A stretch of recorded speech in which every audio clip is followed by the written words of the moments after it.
gauge the weight, and breathe in when you lower it.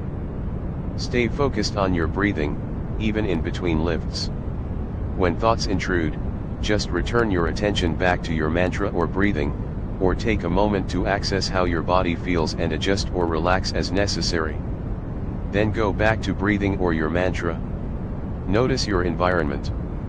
No matter where you are exercising, indoors or out, pay attention to the temperature, sights, sounds, smells, and any other sensory perceptions that impact your experience. Pull your focus from inside of you to your surroundings and notice everything around you. If you are outside, allow yourself to enjoy the dual psychological benefits of being in nature and exercising as you give your full attention to your surroundings. Every moment of every day, you can easily be sucked back into the vortex of your thoughts and distractions. You can be staring at a glorious star-filled sky or putting dishes in the dishwasher and be completely unconscious of the experience because of your cluttered mind. Sholto Radford, founder of Wilderness Minds Retreats, says the practice of mindfulness invites us to let go of goals and expectations and see what emerges in the space left when the striving mind quiets for a moment. Your job is to awaken, even if it's for just a few moments every day, to truly experience your experiences, to be fully present and aware rather than tangled up in your thoughts and worries. With practice and time, you'll find returning to the present moment becomes more automatic. And the more you return to it, the more life you are actually living. Conclusion. Final thoughts on decluttering your mind. Your mind is the basis of everything you experience and of every contribution you make to the lives of others. Given this fact, it makes sense to train it. Sam Harris. Training your mind is the mental equivalent of tidying your house. It's a habit you must repeat daily in order to stay on top of it. But training your mind is not as straightforward or simple as housekeeping. Managing your thoughts takes commitment and practice. It also requires daily, even moment-by-moment awareness of your mental state and the shenanigans of your monkey mind. Left to its own devices, your mind will swing from branch to branch, following an old memory, chasing a distraction, or stewing in the bitter juice of resentment or anger. Or it can languish in daydreaming and fantasy, much more positive but still unruly states of mind. When you neglect to take stock of your mental clutter, your thoughts and emotions remain freewheeling and capricious.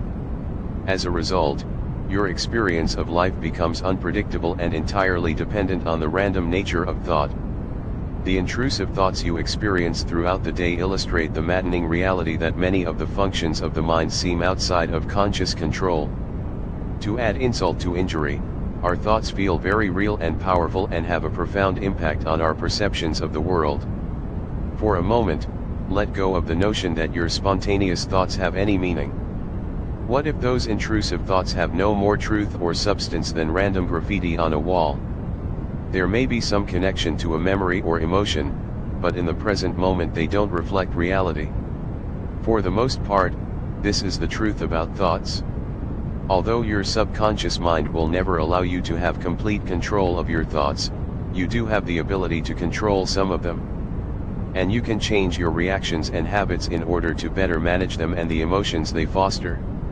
Throughout this book, we have offered a wide-range selection of ideas and tools for decluttering your mind so you can quiet the negative voice in your head, experience less stress, and enjoy more peace of mind. With focused breathing and mindfulness meditation, you trigger the relaxation response and learn to detach from intrusive thoughts and emotions. By interrupting, reframing, and challenging thoughts, you learn to take charge of your thinking and diminish the power thoughts have over you. When you identify your core values, you create boundaries for your choices and actions so you don't give yourself more reason to ruminate and worry.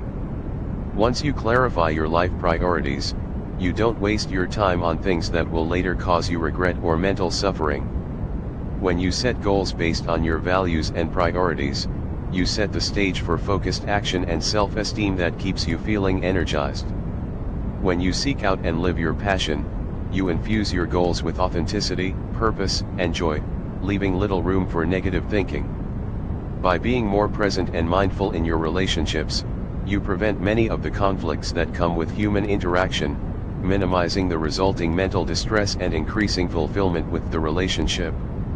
When you keep your home and your digital world clean, organized, and streamlined, you remove distractions that pull you away from your values, priorities, and goals. By making the decision to cut back on tasks and obligations, you reduce stress, allowing more space to be present and attentive to life.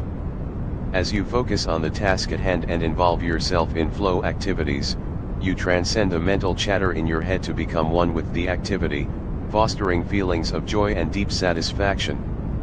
When you tackle procrastination and learn to quickly take the first step, you circumvent the anxiety that comes with putting things off. By applying mindfulness to all of the daily activities of life, from dishwashing to exercise, you clear your mind of all but the only true reality in life, the present moment. American psychologist Abraham Maslow says, the ability to be in the present moment is a major component of mental wellness. So how do you decide where to begin your mental declutter practice? We suggest you begin by first defining your core values, life priorities, and goals. Once you have these personal boundaries and directives established, you'll find it much easier to determine where you have the most disruptive mental clutter and how you want to deal with it. For example, if you have a core value of building strong relationships, but you find yourself in regular conflict with someone or constantly brooding over a relationship encounter, then the relationship exercises we outlined are a great place to begin your mental declutter. Or you may find yourself constantly disparaging your abilities or appearance, and these negative thoughts prevent you from enjoying life. If this is the case, working on self-acceptance, ending comparisons, and forgiveness might be the place to begin. Some of the practices we outlined, like breathing, meditation, simplifying, and daily mindfulness, can be applied or practiced for short periods of time every day. The results from these practices will help you with the more complex endeavors, such as improving relationships, overcoming the past, or finding your passion. We also suggest you keep a journal to document the mental declutter practices you undertake, and how your life and emotions improve as a result. By tracking your actions and the resulting changes that occur, you'll feel inspired and